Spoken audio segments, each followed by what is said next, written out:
श्री शिवाय नमस्तुभयम। दोस्तों, आप सभी लोग जानते हैं कि 7 जून को है इस जेठ महीने की मासिक शिवरात्रि।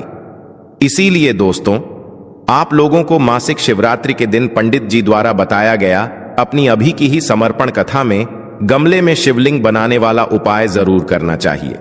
और दोस्तों, बहुत सारे लोगों ने तो गमले में शिवलिंग बनाने वाला उपाय करना भी शुरू कर दिया है, पर बहुत सारे लोगों को उपाय समझ नहीं आया है, जिस कारणवश वह अभी तक यह वाला उपाय नहीं कर पाए हैं। तो इस वीडियो में आप लोगों को हम 7 जून, जिस दिन जेठ महीने की मासिक शिवरात्रि है, जो कि पंडित जी ने अपनी अभी की ही समर्पण कथा में यहां पर बताया हुआ है, तो दोस्तों इस उपाय को आपको कैसे करना है, कब करना है, कहां पर करना है और उपाय को करते समय आपको किन किन बातों का ध्यान रखना है, ये सारी जानकारी हम आपको इस वीडियो में देंगे। और आप लोग ये बात पहले से जानते हो कि पंडित जी जो भी नया उपाय बताते हैं, उस उपाय को जो भी लोग पहले करते हैं, उन लोगों को इस उपाय को करने का जो फल है वो बहुत ही जल्दी मिलता है और बहुत बड़ा होकर मिलता है। तो चलिए दोस्तों, उपाय को शुरू करते हैं। अब हम समझते हैं इस वाले उपाय को हमें करना किस समय है। तो सबसे पहली बात दोस्तों, हम समझते हैं कि ये गमले में शिवलिंग बनाने वाला उपाय करना किसको है। तो देखिए, यहां पर सीधी सी बात है कि ये गमले में शिवलिंग बनाने वाला जो उपाय है, ये किस लिए किया जा रहा है। ये मनोकामना को पूर्ण करने के लिए किया जा रहा है, या आपके जीवन में जो दुख और परेशानियां हैं उनको दूर करने के लिए किया जा रहा है, या आपका कोई बड़ा काम है जो कि नहीं हो पा रहा है, आप उसके लिए इस उपाय को कर सकते हो। तो सीधी सी बात यह है कि आप अपनी किसी भी प्रकार की मनोकामना के लिए इस वाले उपाय को कर सकते हो। तो यह उपाय वह व्यक्ति कर सकता है जिस व्यक्ति को अपनी किसी भी प्रकार की मनोकामना भगवान शिव जी से पूर्ण करवानी हो। और अगर कोई भी माताएं बहनें जो है अपने घर की सुख और शांति के लिए, घर में धन समृद्धि को बढ़ाने के लिए वाला उपाय करना चाहती हैं, तो घर की जो बड़ी माताएं बहनें होंगी वह इस गमले में शिवलिंग बनाने वाला उपाय को विशेष रूप से करें, क्योंकि माताएं बहनें घर की लक्ष्मी होती हैं। और जब घर की लक्ष्मी कोई विशेष उपाय करती है तो उसका फल ही बहुत जल्दी मिल जाता है और बहुत बड़ा होकर मिलता है। अन्यथा इस उपाय को कोई भी व्यक्ति कर सकता है, चाहे वह बड़ा हो, चाहे वो छोटा हो, चाहे वह बच्चा हो। जिस व्यक्ति को ये गमले में शिवलिंग बनाने वाला उपाय समझ आ गया, वह व्यक्ति इस गमले में शिवलिंग बनाने वाला उपाय को मासिक शिवरात्रि के दिन जरूर करे, क्योंकि उसको इस उपाय को फल बहुत ही जल्दी मिल जाएगा। क्योंकि मासिक शिवरात्रि के दिन भगवान शिव जी बहुत आसानी से प्रसन्न हो जाते हैं। तो आइए अब हम समझते हैं कि इस गमले में शिवलिंग बनाने वाला उपाय को आपको करना कैसे है, और इस उपाय को करने का जो समय है वो क्या है। तो देखिए, इस मासिक शिवरात्रि के दिन किए जाने वाले ये गमले में शिवलिंग बनाने वाला जो उपाय है, ये मुख्य रूप से सुबह के समय होगा। किस समय होगा? सुबह के समय होगा। आपको कोशिश यही करनी है कि सुबह के समय हम इस गमले में शिवलिंग बनाने वाला उपाय को कर लें। पर किसी कारणवश अगर आप सुबह इस उपाय को न कर पाओ, आपको कहीं काम से जाना हो या किसी और काम की वजह से आप उपाय को न कर पाओ, तो आपके पास फिर दूसरा मौका रहेगा, जो कि शाम के समय का रहेगा, प्रदोष काल का रहेगा। अगर इससे भी थोड़ा देर हो जाती तो भी आप उपाय को कर सकते हो, क्योंकि मासिक शिवरात्रि का दिन है। यह दिन बहुत ही कम आता है पूरे साल भर में। इसलिए जब आपको मौका मिल जाए, जब आप इस उपाय को जरूर कर लेना। कोई भी उपाय हो, आप कभी भी कर सकते हो। मासिक शिवरात्रि के दिन बस कोशिश करना कि समय के थोड़ा मतलब अंतर्गत ही कर लो। पर किसी कारणवश अगर ना कर पाओ तो फिर आप थोड़ा देरी से भी कर सकते हो। आपको उपाय का फल जरूर मिलेगा, क्योंकि भगवान शिव बहुत ज्यादा प्रसन्न होते हैं सभी भक्त गणों से जो उनको प्रसन्न करते हैं। तो अब हम यहां पर समझते हैं कि आपको उपाय कैसे करना है। सबसे पहली चीज दोस्तों, तो अब हम यहां पर समझते हैं कि आपको उपाय कैसे करना है। तो देखिए, सबसे पहले तो हम कोई भी मिट्टी ले लेंगे। आप अपने गमले की मिट्टी ले सकते हैं या कोई भी मिट्टी, सिर्फ तुलसी के पौधे की मिट्टी हमें नहीं लेनी है। बाकी आप कोई भी मिट्टी ले सकते हैं। मिट्टी लेके हम उसको गीला कर लेंगे। उसके बाद हमें थोड़ी कॉटन लेनी है, देसी घी हमें लेना है, पिघला लीजिएगा। देसी घी को एक बेलपत्र हम लेंगे आसन के रूप में, और गंगा जल हमें लेना है। अब हम मिट्टी तैयार करेंगे। तो पहले तो आप कोई भी मिट्टी हो चाहे आप बालू मिट्टी ले लें, चिकनी मिट्टी, कैसी भी मिट्टी हो, आपके घर के गमले की मिट्टी हो, उसको हम पानी से गीला कर लेंगे। उसमें हम गंगा जल डालेंगे। गंगा जल डालने से हमारी मिट्टी पवित्र हो जाएगी। हाँ, ध्यान रखना है कि तुलसी के पौधे के आसपास की मिट्टी हमें नहीं लेनी है। अब हम क्या करेंगे, इस मिट्टी में हम थोड़ी थोड़ी कॉटन ऐसे डाल देंगे। फैला फैला के थोड़े थोड़े कॉटन हमें डालनी है। कॉटन के रेसे यानी रुई के जो रेसे हम इसमें डालेंगे ना, तो इतनी अच्छी मिट्टी तैयार हो जाएगी कि जब आप शिवलिंग बनाएंगे, शिवलिंग का अभिषेक करेंगे, तो बिल्कुल भी दरारें नहीं पड़ेंगी और शिवलिंग हमारे बिल्कुल खंडित नहीं होंगे ना। जब भी हम शिवलिंग का अभिषेक करते हैं तो बहुत चीजें चढ़ाई जाती हैं, जल, दूध, पंचामृत, शहद, बहुत सारी चीजें चढ़ाई जाती हैं। तो शिवलिंग खंडित होने का डर होता है, क्योंकि खंडित नहीं होने चाहिए। लेकिन अगर आप इस तरह से कॉटन मिला देंगे तो शिवलिंग बिल्कुल भी खंडित नहीं होंगे। चाहे आपने बालू मिट्टी लियो, कॉटन मिलाने के बाद मिट्टी बहुत अच्छे से तैयार हो जाती है। अब इसमें हम थोड़ा सा देसी घी डालेंगे। शिवलिंग का जब निर्माण करते हैं तो अगर गाय के घी आपको मिल जाता है तो गाय का घी ले लीजिए, नहीं तो जो भी घी घर में अवेलेबल है वह देसी घी पिघला के हम इसमें डाल देंगे और मिट्टी तैयार हो जाएगी। तो इस तरह से हमें मिट्टी तैयार कर लेनी है। से लोग कहते हैं कि मिट्टी नहीं मिल रही है, तो भाई ऐसा नहीं हो सकता। घर के गमले में, घर के आसपास जो भी मिट्टी हो, आप वो इस तरह से तैयार करके शिवलिंग का निर्माण कर सकते हैं। अब हम शिवलिंग का निर्माण करेंगे तो उसके लिए हमने आसन के रूप में बेलपत्र यहाँ पे रखा है, और फिर हम जो हमने मिट्टी तैयार की है यह मिट्टी लेंगे और इसे शी का निर्माण करेंगे। तो सबसे पहले हम क्या करेंगे, मिट्टी को दो भागों में बांट के सबसे पहले हम शिवलिंग बना लेंगे। तो पिंडी हम सबसे पहले बनाएंगे, तो गोल गोल करके इस तरह से हम पिंडी बना लेंगे। उसके बाद हम जलहरी बनाएंगे। तो यहाँ पर देखिए शिवलिंग हमने बना लिया है। अब हम जलहरी बना देंगे। जलहरी बनाने के लिए हम बिल्कुल बोल की तरह गोल बना लेंगे, बिल्कुल रोटी जैसे जैसे गोल होता है। फिर उसके बाद हम इसको जलहरी का रूप दे देंगे। अब देखिए, बहुत ज्यादा कलाकारी करने की जरूरत नहीं है। जैसा भी शिवलिंग आपसे बन जाए आप उस तरह का शिवलिंग बना सकते हैं। बस हमें इतना ध्यान रखना है कि दरार नहीं होनी चाहिए। जब भी हम मूर्तियां बनाते हैं ना पूजा के लिए, तो उसमें दरार नहीं होनी चाहिए। हमें इतना ही ध्यान रखना है। और अगर आपने कॉटन वगैरह डाल के अच्छे से मिट्टी को तैयार किया है तो बिल्कुल भी दरार नहीं आएंगी। और अब देखिए, बीच में हम जो हमने पिंडी बनाई है उसको विराजमान करेंगे तो हमारा शिवलिंग पूर्ण हो जाएगा। शिवलिंग में संपूर्ण शिव परिवार विद्यमान होता है, इसलिए आप सिर्फ अगर शिवलिंग का अभिषेक करते हैं तो संपूर्ण शिव परिवार का अभिषेक हो जाता है। पानी लगा के हम चिकना कर लेंगे। अगर थोड़ी बहुत दरार वगैरह है तो पानी लगा के इस तरह से चिकना करेंगे तो अच्छी सी फिनिशिंग आ जाएगी, सब दरार वगैरह खत्म हो जाएंगी। शास्त्रों के अनुसार शिव पूजा में पार्थिव शिवलिंग के अभिषेक का पूजन का सबसे ज्यादा महत्व होता है। भगवान श्री रामचंद्र जी ने लंका पर विजय प्राप्त करने के लिए पार्थिव शिवलिंग बनाकर ही समुद्र के किनारे भगवान शिव शंकर का पूजन किया था। के साथ ही माता पार्वती ने भी पार्थिव शिवलिंग बनाकर भगवान शिव शंकर का पूजन किया और भगवान शिव शंकर को प्रसन्न किया। तो पार्थिव शिवलिंग का अगर आप पूजन करते हैं ना, तो भगवान शिव शंकर अति शीघ्र प्रसन्न हो जाते हैं।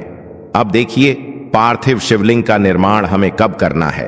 पार्थिव शिवलिंग का निर्माण आप चाहें तो शिवरात्रि के दिन सुबह आप निर्माण कर लीजिए और शाम को फिर आप अभिषेक कर सकते हैं। या आप अगर 1-2 दिन पहले पार्थिव शिवलिंग का निर्माण करना चाहते हैं तो 1-2 दिन पहले भी कर सकते हैं। लेकिन अगर आपने 1-2 दिन पहले पार्थिव शिवलिंग का निर्माण किया है तो आप शिवलिंग के ऊपर थोड़े से चावल डाल दें या तो फिर आप बेलपत्र रख दें, क्योंकि कहते हैं कि अगर हम पहले से निर्माण कर लेते हैं और शिवलिंग को ऐसे खाली छोड़ देते हैं तो इंद्र देवता हमसे पहले आके पूजन कर जाते हैं। तो आप या तो बेलपत्र रख दीजिएगा शिवलिंग के ऊपर या थोड़े से अक्षत यानी चावल भी रख सकते हैं। तो आप पहले भी निर्माण कर सकते हैं या शिवरात्रि के दिन आप निर्माण कर सकते हैं और मिट्टी का बहाना बिल्कुल नहीं चलेगा। कोई भी मिट्टी हो, आप इस तरह से जैसे मैंने बताया है ऐसे तैयार करेंगे तो शिवलिंग बिल्कुल खंडित नहीं होंगे, बिल्कुल दरारें नहीं आएंगे, बहुत अच्छे से निर्माण हो जाएगा। के दिन तो पार्थिव शिवलिंग का पूजन बहुत ज्यादा पुण्य फलदायी होता ही है। इसके अलावा आप सोमवार के दिन भी पार्थिव शिवलिंग का पूजन कर सकते हैं या प्रदोष व्रत अगर आप करते हैं तो प्रदोष व्रत के दिन भी आप पार्थिव शिवलिंग का पूजन और अभिषेक कर सकते हैं। तो देखिए, इस तरह से हमें पार्थिव शिवलिंग बनाने हैं। कब बनाने हैं वो भी मैंने आपको बता दिया है। जब भी आप पार्थिव शिवलिंग बनाएंगे तो जो जलहरी है ना, जलहरी का मुख जो है वो हमें उत्तर दिशा की तरफ करना है। जलहरी जो है उत्तर दिशा की तरफ होगी और पीछे की तरफ से हमें जल चढ़ाना है। इस बात का आपको विशेष ध्यान रखना है। तो देखिए, इस तरह से हमारे शिवलिंग का निर्माण हो गया है। बहुत से लोग कंफ्यूज हो जाते हैं कि पार्थिव शिवलिंग क्या होता है, तो मिट्टी से बने हुए शिवलिंग को ही पार्थिव शिवलिंग कहा जाता है। और हाँ, पार्थिव शिवलिंग का जब आप निर्माण करेंगे तो फिर पूजा के बाद, जैसे शिवरात्रि है तो रात को आप पूरी रात रख सकते हैं शिवलिंग को। उसके बाद अगले दिन आप इनका विसर्जन कर देंगे तो घर के गमले में ही आप इनका विसर्जन कर सकते हैं, क्योंकि मिट्टी है, बहुत जल्दी ये विसर्जित हो जाएंगे। और पार्थिव शिवलिंग का अभिषेक कैसे करना है, तो देखिए, मिट्टी के शिवलिंग बनाने के बाद हमें एक थाली लेनी है। तांबे या पीतल की कोई भी थाली आप ले सकते हैं। उसमें हम सबसे पहले चंदन से ओम लिख लेंगे। उसके बाद इसके ऊपर आप कोई कटोरी या प्लेट रख लें, ताकि शिवलिंग की जो ऊंचाई है वह थोड़ी बढ़ जाए और जो जल वगैरह है वो नीचे रह जाए। उसके बाद बेलपत्र का आसन देकर हम इस पर पार्थिव शिवलिंग को विराजमान करेंगे। तो ये हमारे पार्थिव शिवलिंग हैं, इनको हम यहाँ पे विराजमान कर देंगे। जब भी आप शिवलिंग को विराजमान करें तो ध्यान रहे, जलहरी उत्तर दिशा की तरफ होनी चाहिए। इस बात का हम ध्यान रखेंगे। हमें पूजा का संकल्प करना है, तो अपने सीधे हाथ में थोड़े चावल लेकर हम भगवान शिव शंकर से मन में संकल्प करेंगे, हे भगवान, आज मैं आपका यह पूजन कर रहा हूं या कर रही हूं। आप मेरी मनोकामनाओं को पूर्ण करें और गलतियों को क्षमा करें। ऐसा कह के चावल भगवान के चरणों में हम छोड़ देंगे। इसके बाद हम पूजा शुरू करेंगे। तो पूजा में सबसे पहले हम देसी घी का दीपक जलाएंगे, धूप दीप हम जला देंगे और फिर हम भगवान शिव शंकर का अभिषेक करें। तो सबसे पहले हमें गंगा जल से अभिषेक करना है। अगर आपके पास गंगा जल ज्यादा मात्रा में है तो पूरा गंगा जल आप ले लीजिए। गंगा जल कम है तो आप शुद्ध जल में गंगा जल मिश्रित करके पहले जल से हम भगवान शिव शंकर का अभिषेक करते हैं। उसके बाद फिर हमें दूध से अभिषेक करना है।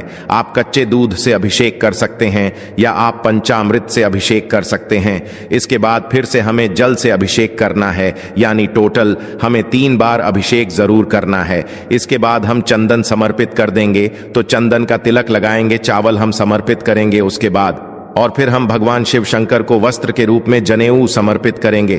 तो देखिए, अगर आपके पास जनेऊ है तो जनेऊ समर्पित कर दीजिए। अगर जनेऊ नहीं है तो कोई बात नहीं, जो कलावा होता है ना उसको 7 बार इस तरह से आप 7 इसके ऐसे घेरी सी बना के और जनेऊ बना लेंगे।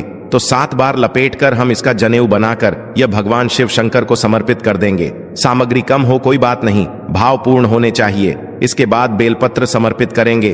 तो बेलपत्र को उल्टा समर्पित किया जाता है, जैसे अम्ब्रेला होता है इस तरह से छाता जैसे ओढ़ते हैं, ऐसे फिर भांग समर्पित कर दी है। उसके बाद फूल समर्पित कर देंगे। आपके पास अगर धतूरा मदार है तो आप वो समर्पित कर दीजिए। भगवान शिव शंकर की प्रिय चीजें हम यहाँ पर सभी समर्पित कर देंगे। फिर धतूरे का अगर ये कांटे वाला फल आपको मिल जाता है तो जरूर समर्पित कीजिएगा, चाहे एक ही मिल जाए, लेकिन ये आप जरूर समर्पित करें। इसके बाद भोग में कोई भी आर्थू फल आप समर्पित कर सकते हैं। बेर मिल जाए, अति उत्तम बेर ना मिले तो जो भी आर्थू फल मिल जाए वो आप समर्पित कर दीजिए। फल का ही भोग समर्पित करना होता है। उसके बाद फिर हम दक्षिणा समर्पित करेंगे। दक्षिणा पूजा में रही कमियों को पूरा करता है, इसलिए दक्षिणा जरूर समर्पित करें। फिर हाथ जोड़कर भोग स्वीकार करने के लिए, पूजा स्वीकार करने के लिए भगवान से प्रार्थना करेंगे और उसके बाद फिर हमें आरती करनी है।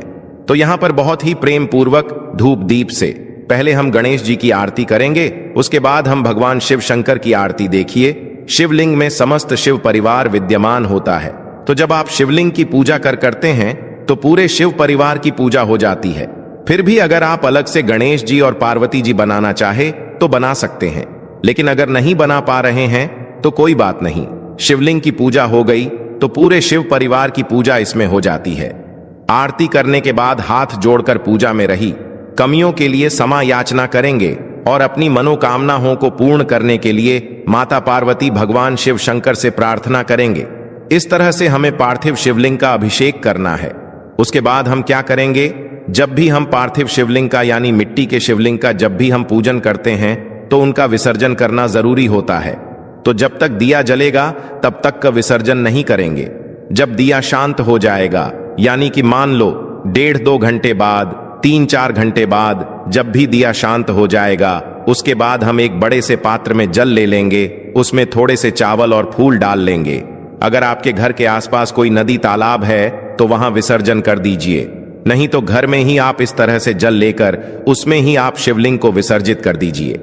अब देखिए, शिवलिंग को हमने इसमें विसर्जित कर दिया है। जो जनेऊ है यह आप पंडित को दे सकते हैं सुखा के, या तो फिर आप घर के मंदिर में देवी देवताओं को पहना सकते हैं, या भगवान भोलेनाथ का जो भी आपके पास चित्र फोटो है उनको पहना सकते हैं। जो भी भोग प्रसाद आपने चढ़ाया, घर के सभी सदस्यों को आप ये प्रसाद के रूप में बांट दीजिए। पूजा के तुरंत बाद ही आप इनको बांट सकते हैं।